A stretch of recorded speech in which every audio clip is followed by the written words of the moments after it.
Good morning, everybody. How are you doing? Welcome to another episode of Dropping the Gloves. Thanks for joining us here.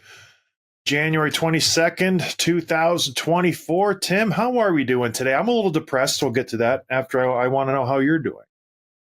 Yeah, nice weekend. Nice weekend. I know you're upset. I know why you're upset. Do you want to talk about it now or just save it for later or not talk about it at all? What are you thinking? Let's air the dirty laundry. The Buffalo Bills, my favorite football team, lost. Very unfortunate to the Kansas City Chiefs. It was a good game.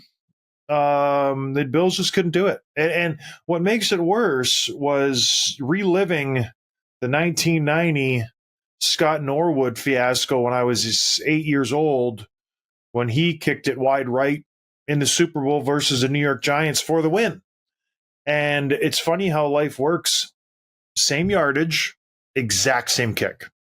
44 yards out, starts up, and then it just goes wide right. It was a bad game for the Bills. I'll say that. Going for a fake punt, I didn't understand that call. Getting a nice bounce, fumble through the end zone, gifted that. They should have been down by 11 at that, or 10 by that point, but it would have been 11. But it's just Stephon Diggs. I can't stand that guy. Yeah, but some questionable decisions by the coach and the quarterback. When you had 4 plays to get the first down and you're running for the end zone for no reason, which would be like a 40-yard play. And he had guys that were open for the first down. So that was a little bit strange. Obviously, the fake punt was a little bit strange. You shouldn't have to rely on, because even if he had scored on one of those plays when he tried to go deep when he didn't have to, you get the lead, but you also give Mahomes like 2 full minutes on the clock. Like, why are you trying to end it so quickly? It's so strange. It was right in the receiver's hands. He sees an open receiver and he throws it. So what do you want him to do? Like, it was right in Diggs' hands, and then it was in that other receiver's hands. I don't know who the heck that was. They were missing big play Gabe Davis. He was gone. That was a big hit for them. I was upset. And then we're playing poker while the game's going on. I'm playing with my good friend Neil Witkowski, friend of the show. I shove all in. I have aces, Tim. Aces. He has ace queen suited. He hits a flush. First 3 cards out the gate. How does that happen? It just wasn't my night. Was not my night. So yeah. Bills next year. Is McDermott out or do you bring him back? I think you bring him back. I think you get rid of Stephon Diggs, prima donna. It's you can talk if you make the plays when the lights are the brightest. He doesn't. He absolutely doesn't. That was right in his hands. It hit him right in the bicep. Went through his hands. He has to make that catch. Absolutely has to make that catch. It's frustrating. When you watch the other team, they're getting plays by Marquez Valdez-Scantling. The guy hasn't made a catch in 2 years, and he's making big catches down the field. It's just shouldn't be that way. Did you make any bets on that game? Give Bettor. That's the thing. You make a bet with Give Bettor. You lose, you're frustrated for the loss, but then you realize some of your money's going to a good place.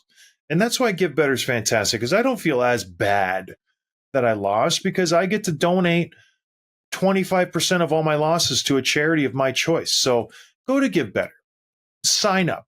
And now they have a beautiful fantasy app that still gives your donations to a good cause. It's a great thing. Tim and I both do it. You make 5 picks a day on any game. They change the games up every now and again. It's football, basketball, hockey.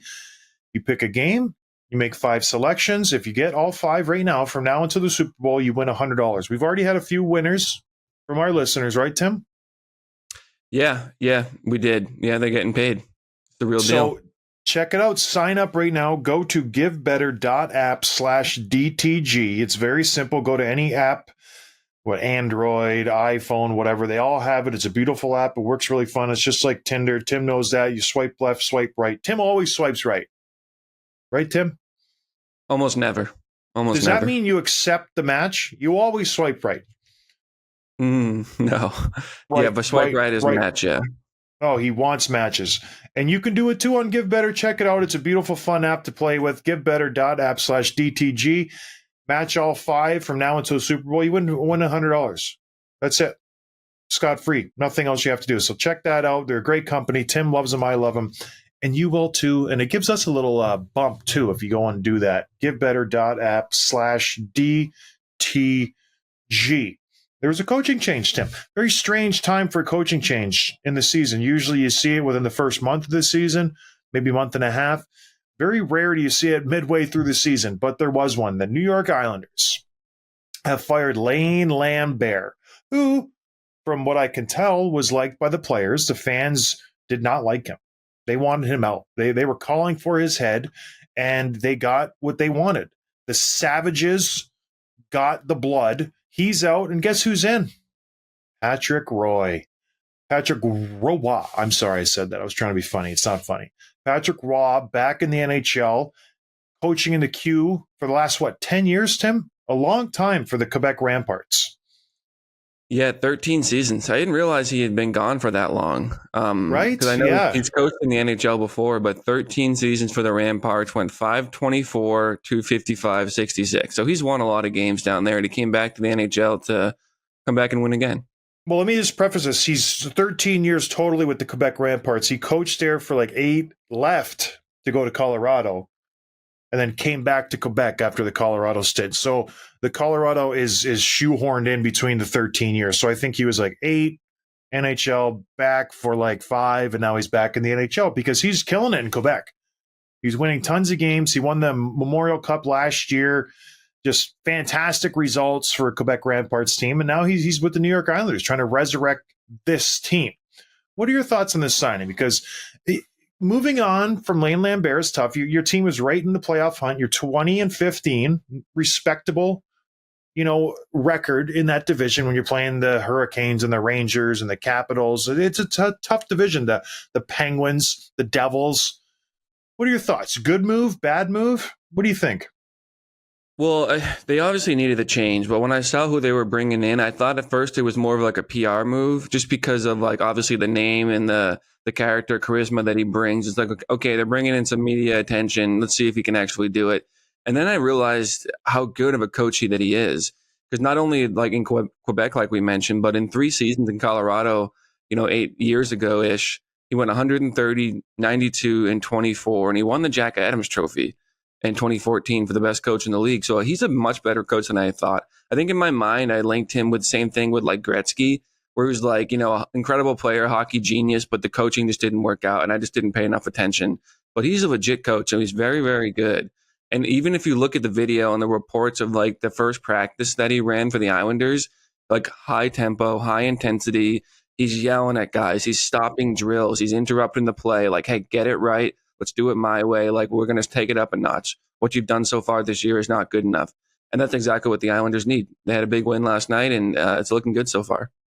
Well, yeah, 1 game in, good results, but very Patrick Roy on brand. He's a fiery guy. He's a competitor, and he screams. He will get up and yell at the refs. He yells at the players. He lets everybody know what he's thinking at every second. So interesting choice for Lou Lamoriello. Usually he goes for the more subdued coaches, more reserved, because that's just how he is. He likes to be in control. He doesn't like things out of control, but we'll see how it goes. I think they need this in the New York Islanders. They need some kind of wake-up call. They have a veteran team. You can't put a rookie coach in that position. The veterans maybe walk all over him, not maybe be respected in the locker room.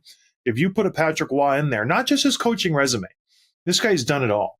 Gold medal winner, Stanley Cup winner. He's won multiple Vezinas. He won Conn Smythe. He's won every, other than a Hart, which they never give it to goalies. Has he won a Hart? Maybe he has. Maybe I'm speaking out of the line here, but the guy's won everything. He carries that reputation with him into the locker room, so the players will listen. And the New York Islanders, I don't know where they rank out of all the ages of all the teams, but they must be the oldest team in the NHL. They have so many veteran guys. They're all 32, 33, 36, 34. They have a veteran-laden team, and you need a coach that carries some weight into that locker room so they perk up and they listen to what he has to say. And when he screams in practice, they stop and they go, okay, I better do it right. If you have a rookie coach coming in, you think Bo Horvat or Anders Lee or Brock Nelson or Kyle Palmieri or Cal Clutterbuck or Matt Martin, all those vets are going to give a hoot if a rookie coach comes in and go, Cal, I think if you're rounding out that turn, you should maybe cut it off. They're going to be beat it. Like, I don't care what you have to say, but Patrick Waugh, they'll listen to because they respect him. So I like the hiring. Do I think it's going to turn them into a playoff contender, Tim? No, I don't. Unfortunately, I think they'd be maybe wild card, but I just don't think they have it this year. Sorokin has been playing great hockey. He's playing okay hockey for him, but I just don't.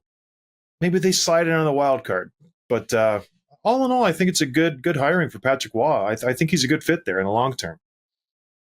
Yeah, I mean, they're definitely in the playoff contention. Right now, they're only 2 points out of the second wild card spot with a game in hand over Tampa Bay. So they're right there. But the bigger question is if they're in, just say that everything goes right. And he starts putting in like a Tortorella-like stretch where they play harder, they're winning 1-0, 2-1, and all of a sudden they win 7 out of 10 or something, or 6 out of 10. Who slides out? Like, do we feel like they can push Tampa out of a playoff spot at the end of the season? I don't know about that. Or Detroit, because you also have the Capitals, Penguins, Devils all hunting right there. So I mean, it's good for them. They're a team that feel like that can upset in the first round. I don't think a lot of teams that we're talking about can do that. I don't trust Detroit or the Caps to upset a team. I feel like the Islanders could. They have before, but they just don't have who are you worried about on that team? You know what I mean? Like Barzal, obviously a good player. Brock Nelson's a good player, but like who's gonna beat you in a 7-game series if you're Florida, if you're the Rangers? You know what I mean? Yeah, I think you're underselling them. I do think they have a good roster. I like Barzal's. Obviously, he's not living up to his contract. I think he's a very good hockey player. Bo Horvat's still very dangerous. And then you have these veteran guys who everybody thinks they're 39 years old, but they're still only 32, 33. The Anders Lees, the Brock Nelsons, the Jean-Gabriel Pajot. Kyle Palmieri's only 32. You know what I mean? Yeah. Like, you think he's been around the league forever. So they're still relatively young. I don't mind their roster. I really don't. They don't have anybody that outright scares me, like you're mentioning. Like, we need to keep an eye on this guy. But as a whole, I think they're good. I think their best player is their defenseman, Noah Dobson. And he's fantastic. Like, he could be the Norris Trophy winner this year, the way he's playing. He's a big, I think he's 6'4", Tim. He moves the puck really, really well. He's confident. Yeah. He's a stud, and he only makes $4 million. So I really, really like him. So I fully believe they can make the playoffs. I think the team that they bump out is the Philadelphia Flyers. I think that's a logical choice. Philly's been playing above their weight class, I think, all season long. Torch is just squeezing and getting every ounce of talent out of this team. They're playing really, really hard, inspired hockey. I don't think they budge the Carolina Hurricanes. I think the Rangers are there to stick. I think they catch the Flyers, and they come in top 3 in the Metro if things, go as planned in New York. But I don't mind their roster, which made this tweet very just confusing to me. Somebody attacked me on Twitter. Can you believe that? Like bullied almost. Never. I almost called the Elon Musk. This is too far. He said at John Scott _32, which is my personal Twitter account. He said at John Scott _32, I got a question for your pod. Why do all you goon guys hate the Islanders? A little I. It should have been a capital I. You, Avery Biz, ... Was it because you guys couldn't beat up Trevor Gillies? ? P.S. We're winning the cup after hiring Raw, and Long Island is beautiful. Marco. Lots to unpack there. I don't remember ever coming after the Islanders. Maybe I did. I don't know. But they're not winning the cup, Marco. I apologize to just break it to you. They are barely going to make the playoffs. Barely going to make the playoffs. And to call Avery a goon, that's a stretch. That guy, to be frank, me and Biz could just beat the wheels off that guy if we weren't even trying. Like, he's not in our weight class. Man, maybe it doesn't make him a goon. He's got a different weight class. I think he was more talented than Paul and I. But to say we hate the Islanders, I don't know. I will say this. I played for a lot of teams. I've been to a lot of hotels. I've been to a lot of cities. Only one city I've been to did we had to cordon off an area because a guy had just jumped off the roof of the hotel. That was in the New York Islanders. So It's a pretty depressing place based on that instance. So there you go, Tim. So Marco, I like the Islanders. I don't know why you think I hate them. People get so touchy about me critiquing their team. Is it not okay to critique a team? Do I have to just be rainbows and butterflies for every single team in the NHL? It happened with the Wild. It happened with the Oilers. It happens with the Coyotes on a day-to-day basis. The Islanders. Every day. Yeah. Every time I critique a team, people come at me. The pitchforks are out. It's crazy. Like, just accept it. The Islanders are struggling. They haven't been good for a few years now. They had their run back-to-back Eastern Conference Finals. That was fun. You ran into a better Tampa Bay Lightning team. They're trying to continue to get back to that spot. I just, you got to live in reality a little bit. They're not as good as you want them to be, and that's okay. Am I missing something here, Tim? Am I hard on the Islanders? I don't think we ever talk about them. Yeah, not that often. But the funniest line from this tweet is the last one. He says, "And Long Island is beautiful." Like, if you've critiqued the Islanders, you have not said a word about Long Island not being beautiful. I'm sure it is beautiful. I haven't been there. I'm sure it's lovely. I don't know why he's calling that out against you. So, Marco, I did call the game versus the Hawks the other day, so maybe I was a little harsh. I can't remember what I said on the broadcast. So, Marco, if I said something, I don't know. And it was the Hawks cast, so it's a little more loosey-goosey, where we're not really talking about the game. We're just shooting the breeze. You guys said something sideways. I don't know. You definitely must have. Yeah, that explains it. I apologize, Marco. All right, moving on. Corey Perry. Did I nail this one, too? Everybody thought he was going to be banished from the NHL. He's gone forever. He's never going to play again. He's 37 years old. He's a predator. He's not coming back to the NHL. And I just said, pump the brakes. The story's going to go away for 2 months, and then he's going to quietly sign somewhere. Oh, look what happened. Corey Perry has signed a contract with the Edmonton Oilers. It's not official yet. But when everybody reports on it, he's going to sign with the Edmonton Oilers. Expect to be 1 year, league minimum. I think the tricky thing is if Chicago paid out his full contract. That's for the NHLPA to hash out. League minimum, Edmonton Oilers. What are your initial thoughts? Did you see the Oilers playing for Perry? Were you surprised, Tim?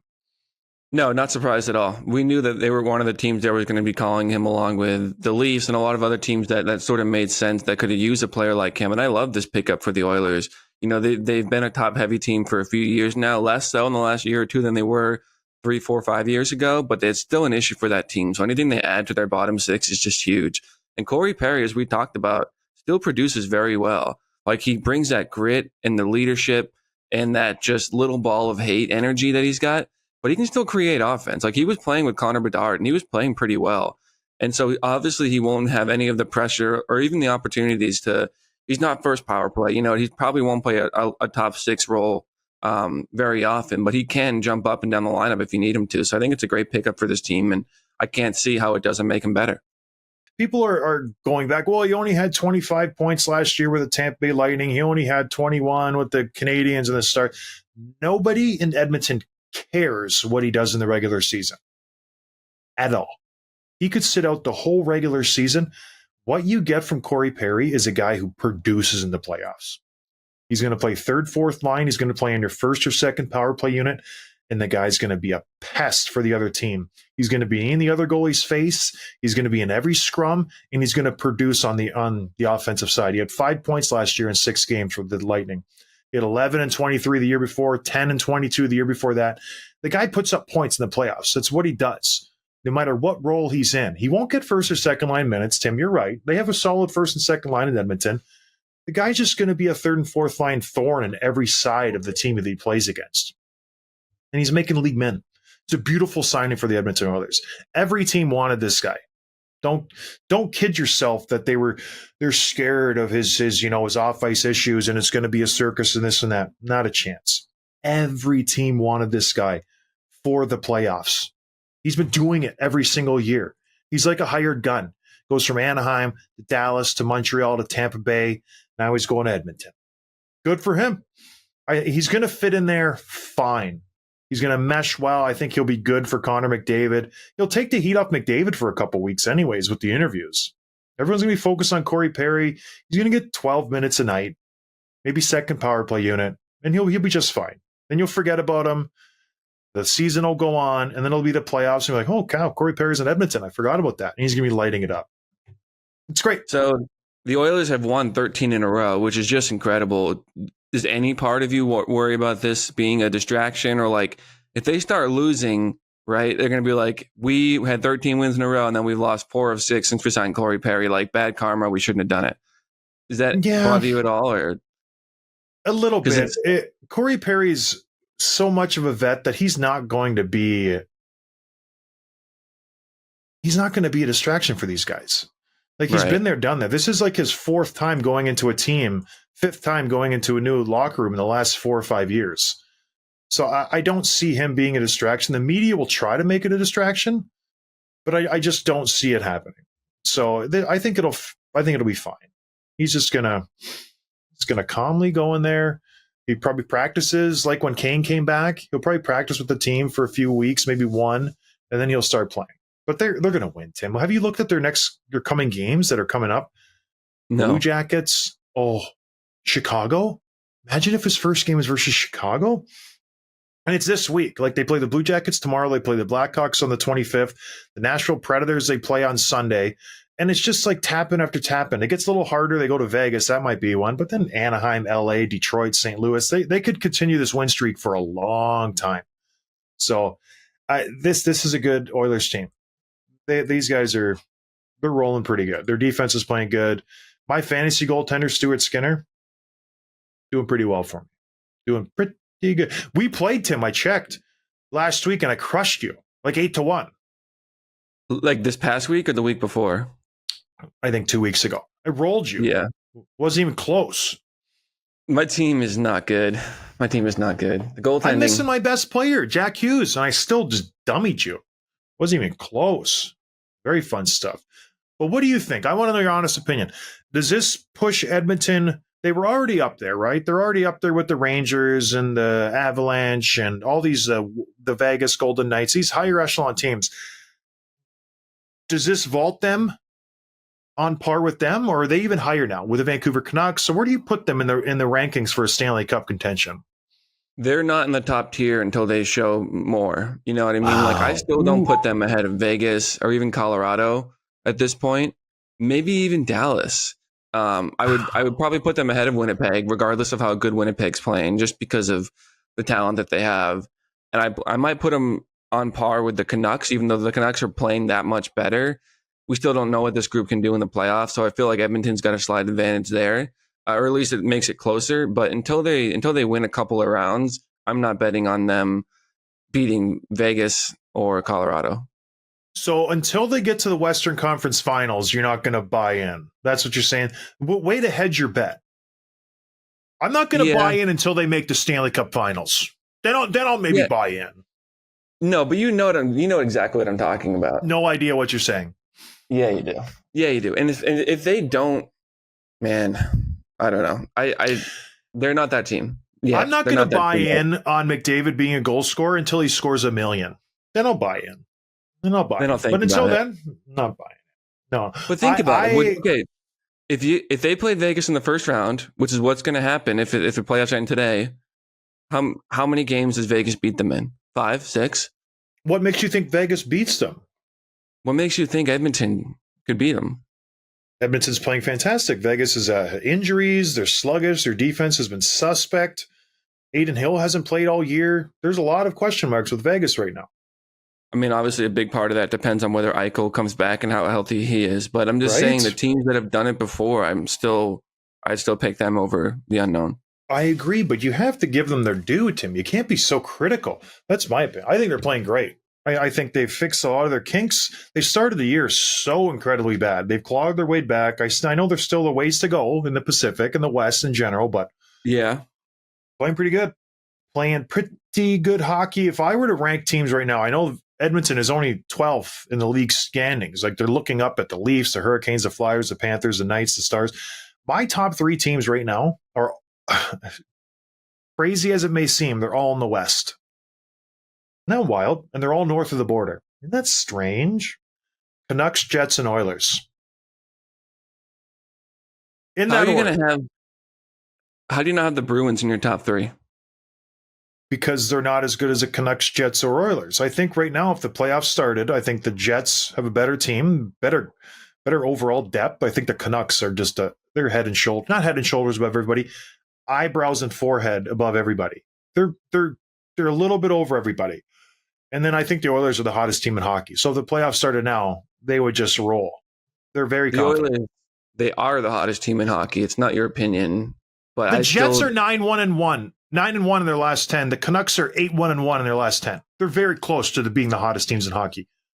You talk about hedging bets. The Bruins are 6-4. I think the Oilers are good. I think the Oilers are good. I think they're playing really good hockey right now. He says about the team that's won 13 games in a row. It's a bold take, John. You're so brave. Well, that's why I think they're in the top 3 because of that. I don't think I'm going to have to wait until the Western Conference Finals until I give them that little medal. Maybe, you know what? If they win the cup, I'll give them that. Yeah, if they do. Listen, no one wants, I mean, that's not true, but I want the Oilers to win as well. But I have no reason to bet on them right now. None. Despite the fact that they've won 13 in a row. John, they've had regular season success before. If the Leafs had won 13 in a row, would you start talking about the cup? No, because they always falter in the playoffs. The Oilers have made the Western Conference Finals. They've won in the playoffs before. We'll see. If this was a debate, I would have gotten the win 5 minutes ago. You haven't said anything yet. Oh, yeah. I've said a lot. Should we move on so you can stop embarrassing yourself to the listeners? Oh, my word, Tim. This is fun for me. Let's do a Wendy set. Let's do it. Yeah, there's a lot of acronyms in hockey. SOG, GAA, PIM, PPG.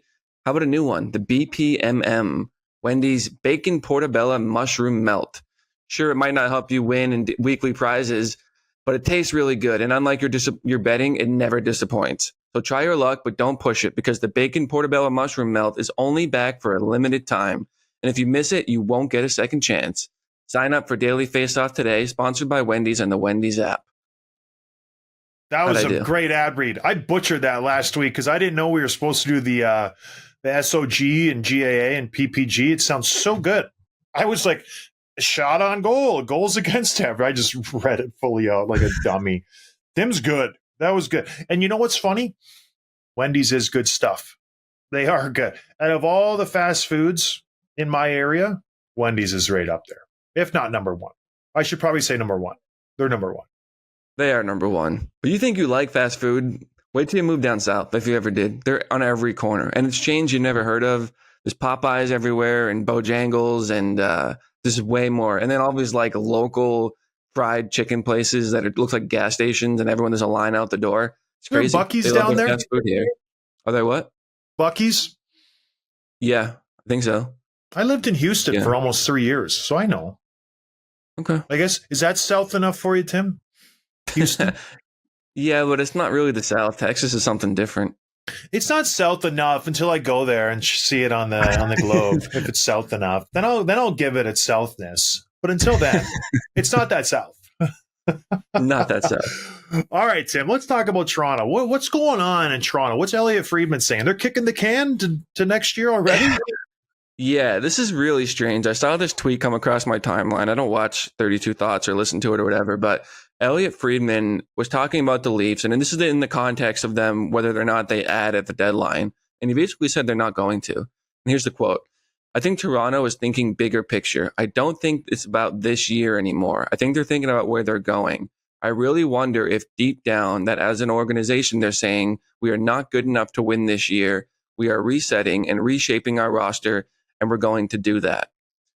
This is something that it sounds like something you would say. And people would be like, John Scott punched him in the head too many times. This is Elliot Friedman. This is the horse's mouth. You know what I mean? Like, if he's saying it, either it's completely true or he's being fed. And this is some kind of media inspiration power play from the front office to the players or something. You know what I mean? I don't know. That's what some people want to say it is. But if you're Toronto, how can you not be furious about even the fact that this would be suggested? Based on the players you have, how can you not be all in? You can't keep this core together much longer. What do you? I don't know. What do you think? I don't First of all, I respect Elliot Friedman. I don't know what he's talking about. Like, maybe they don't want to add because they can't add, but to think that they're going to like just punt to next year, that doesn't make sense at all. Like, and how do you remake this roster? How? This roster's set, my man. Like this is it. This is the best this team will be ever. Willie Nylander's contract's kicking in next year. That's an extra $5 million. Like there's Austin Matthews' new contract kicks in, it's extra $2 million. So there's $7 million. You still have the same guys on the ice. So I don't know how this team gets better next year, and you're going to remake the whole franchise. It's just, you missed the mark on this one 100%, because this is their team. And to think they're going to kick the can down the road, like it's not getting any better. Like this is the best team they'll ice. And I said at the beginning of the season, this is as good as it gets right now for the Leafs. That's it. You're going to lose Bertuzzi. You're going to lose Domi. You're going to lose a couple defensemen, TJ Brody. This is it. And so you have to make the most of this season. Right? I don't know how you don't see that. All of a sudden next year you're going to get better. Maybe 2 years down the road when Tavares' contract leaves, I get that. You'll free up some money. You'll have some more room. But I don't see how that makes sense to me by just giving up already. They're definitely all in this year. They have to go all in every year when you have these three guys, Matthews, Marner, and Nylander. That's it. It's almost like what was Rutherford with Pittsburgh. He kept signing guys, trading draft picks, because you have to maximize the talent when you have it. The difference is these guys haven't won. So I don't agree with Elliot Friedman on that. I know he's smart and this and that. I don't, unless, like you mentioned, it's coming from Toronto and they're just giving him a pass for this year. And we say, oh, we're going to regroup next year. Things didn't work out, but it doesn't. They're midway through the season. I don't understand that, Tim. What are your thoughts? Maybe because they've been struggling.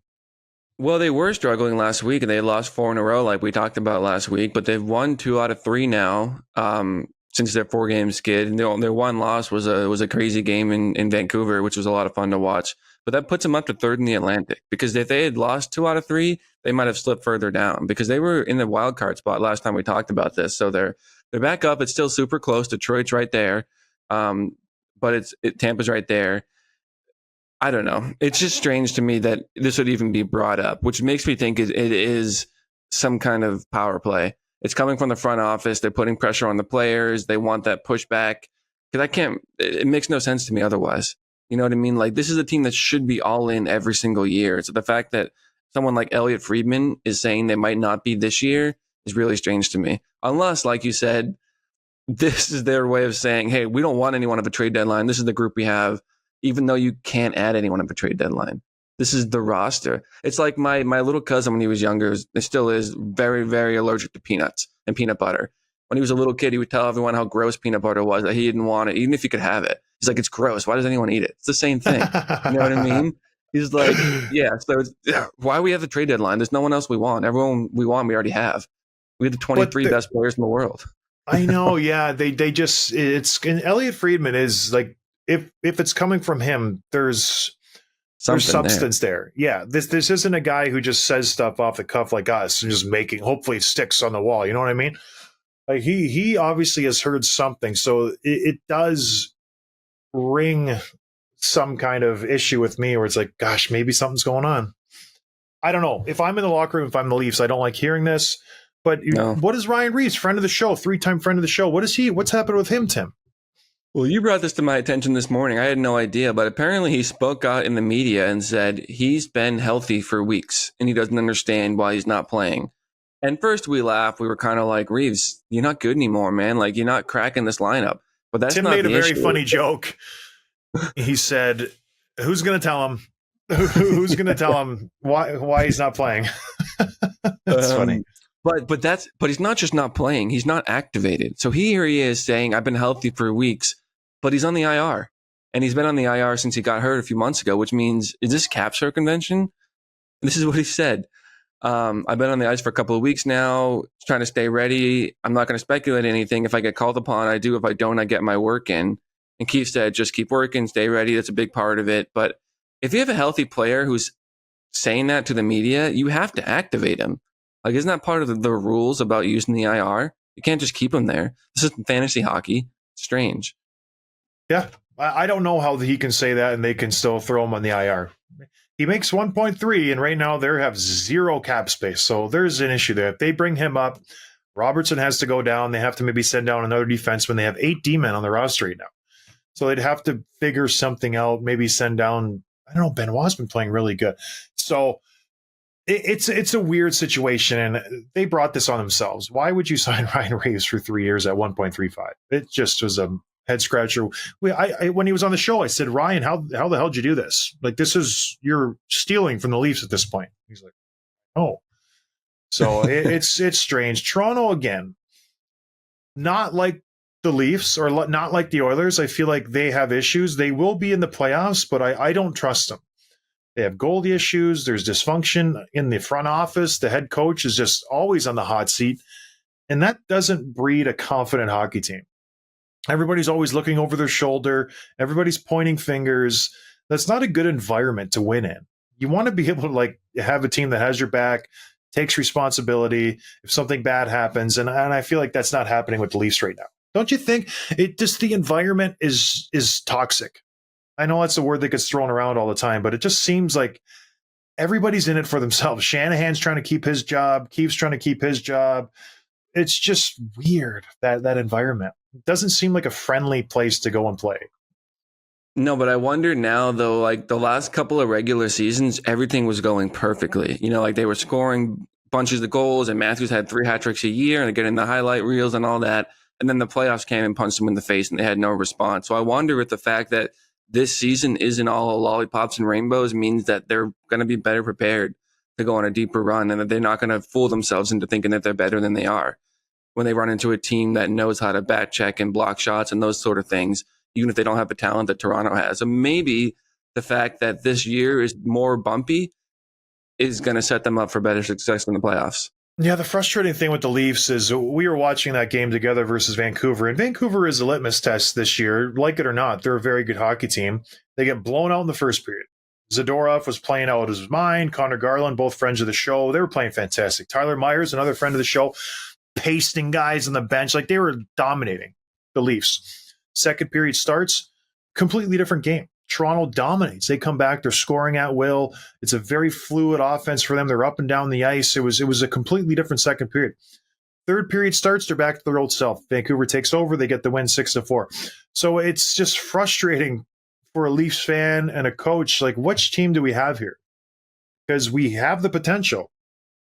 We dominated the Canucks in the second period, but again, you can't do it for a 60-minute time frame, and it's tough to look at. Yeah, that's not a team I'm going to bet on come playoff time. It really isn't. Yes, you have an explosive offense, but you have to play consistent hockey, and right now they're just not doing it. And they don't have the goaltending to make up for mistakes. Samsonov's not that guy. He was. Maybe he can be again. So we'll see. I just you have to add. You got to add somebody at the deadline. You can't just sit there. If you're in the wild card spot, you have those top stars. You have to try something, right, Tim? You have draft picks you can trade. You have something tangible that you can trade. You have a first-round draft pick. Trade it. Get somebody. This is the best you're going to be. Don't you feel like it's come March, we're going to see John Tavares go down with some undisclosed injury and freeing up $10 million in cap space? You know what I mean? And then just they're going to go Mark Stone in Vegas. Yeah. Chikrin you know what I mean? They're going to go add a number 1 defenseman or add some depth scoring, and then Tavares is magically healthy for the first round. Something, I feel like that's what they'd have to do to be competitive. And honestly, I wouldn't be mad at them. Like, the teams are doing it. Why shouldn't the Leafs try it too? So, it's like you can't force someone to be injured. It's funny you say they need a number 1 defenseman. Morgan Riley's like, I'm here. He's never really filled that role. He really hasn't. Yeah, I was thinking about that over the weekend, actually, because it's like he gets paid as a low end number 1 defenseman. He's making $7.5 million at the time. That was a much bigger number when he signed it. It was worth a lot more than it. He probably signed for $9 million now if he was a free agent. He signed it last year. I just don't know that I don't know. We don't have to talk about Morgan Riley, but if he's a number 1, he's at the low tier of number 1s in the league. But it is remarkable how much they invest in their defense because, yeah, he did sign that last year. So he makes 7.5. When you look at every other good team, they have some solid D-men, whether it's Tampa, whether it's the Rangers, whether it's Vegas. Like, they have D-men making $10 million and they are worth it. So maybe that's the issue. They haven't invested more heavily in their defense. I don't know. So he signed that on October 2021, so over 2 years ago. It didn't kick in until last year. Yeah, but I'm just saying at the time, like if he had signed now, he'd be looking north of $9 million, if not more. That's why I think I'm just saying, like he got paid. He got paid. Are we going to debate again? You don't think he'd get $9 million right now? I think he could have got $9 million back then. I feel like he was coming off a 68-point campaign. He was playing pretty good, and there was guys signing $9 million contracts left and right. Is that when Seth Jones signed his? Yeah, there was a bunch going around. There was guys getting bank. 7.5 is a good deal for Riley. I think Leafs are getting a bargain with him there. I don't think. Yeah. Let's do quick hits by DoorDash. Ordering is easy with DoorDash. All you do is you open the app on your phone, your computer. You can do it over email, I think. Just email them your order. You choose what you want from where you want it, and your items will be left at your doorstep. If you watch those videos of DoorDash people stealing the food after they deliver it, doesn't happen with our promo code. They told us that. For a limited time, our listeners can get 25% off and 0 delivery fees on their first order of $15 or more. All you have to do is download the DoorDash app and enter code NATION25. Offer is valid only in Canada, unfortunately, subject to change. Terms and conditions apply. That's NATION25, everybody. If you're living in the States, full price. Sorry. If you're living in Canada, big time discount. I think we hate our U.S. listeners, but they can get better. They can get better. We love you. We don't hate you. Nation Network hates you because they don't give us the U.S. promo code. We're working on it. That's what they said. They're working on it. It's been like 6 months. All right. Well, what are the quick hits here, Tim? Yeah, Seattle's Yanni Gourde was suspended for 2 games over the weekend for charging Matthias Ekholm. Did you see this play? I didn't. Fill me in. Yeah, just Gourde is trying to tangle with McDavid. McDavid doesn't bite, so he just goes the full length of the one end from blue line to the corner and throws his body into Ekholm, who kind of goes into the boards awkwardly, goes right down. He's fine. He recovered. And obviously chaos ensues, as usually does when a hit like that happens. But Ekholm's in the bench or in the box yelling at Gourde, and he's like, "You're effing dead next game," something like that. So we'll see. I bet we'll see those two guys go at it next time they play each other. Well, I'm watching it now because Gourde takes a stick right in the face from McDavid at the faceoff, and he's trying to fight him, and he chases him down the ice. He's like, "Let's go, McDavid. Let's go, McDavid." Then he reacts and just buries Ekholm. I honestly think it's a fine hit. That's just me. I guess I should look at it more closely, but I like it. Yanni Gourde, there's a good chance they might see them in the playoffs down the line.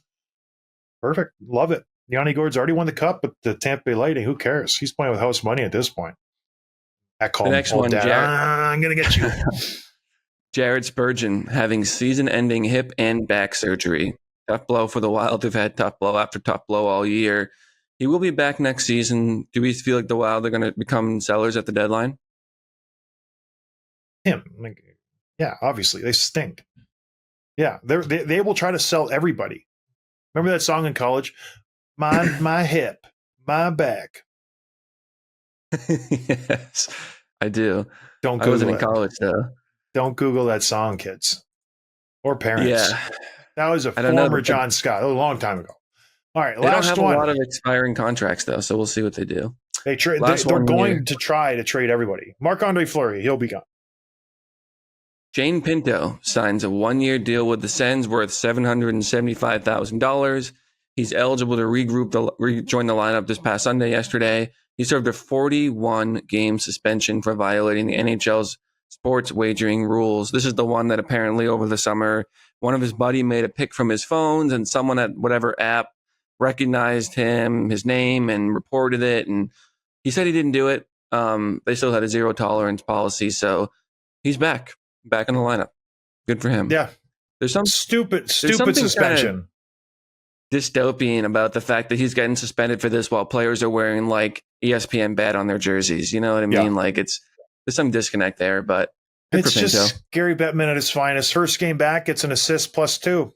So not bad at all. He's a good player. It's very rare you see a guy in his third or sophomore season gets an 82 game schedule, does really well, and gets a pay decrease. It's just funny. Poor kid. But yeah, he'll have a good season. I like him. That's just Gary Bettman try to drop the hammer. You know what I mean? Just trying to be a tool, in my opinion. There was no rhyme or reason to suspend this kid 41 games. For all the other stuff going on, even if he did bad, like, who cares? You're not betting on your own team. Like, just give it a break. Let Pete Rose in the Hall of Fame. Oh, is that it, Tim? Anything else we want to talk about? That's all I got. Working on an interview for this week. Who are you kicking the tires on? The one we already mentioned, Demers. Oh, Daddy. Jacques Demers. That'd be fun. A Hall of Fame coach. Pretty good. Very fun. Jason Demers. I'm gonna try to get an actual current player too. I got a couple things in the works. You know how it is. All right, everybody. I hope you had a good weekend. We'll talk to you on Wednesday. Cheers. Thanks for listening to Dropping the Gloves with John Scott, a member of the Nation Network of Podcasts. Subscribe wherever you get your podcasts from to never miss an episode.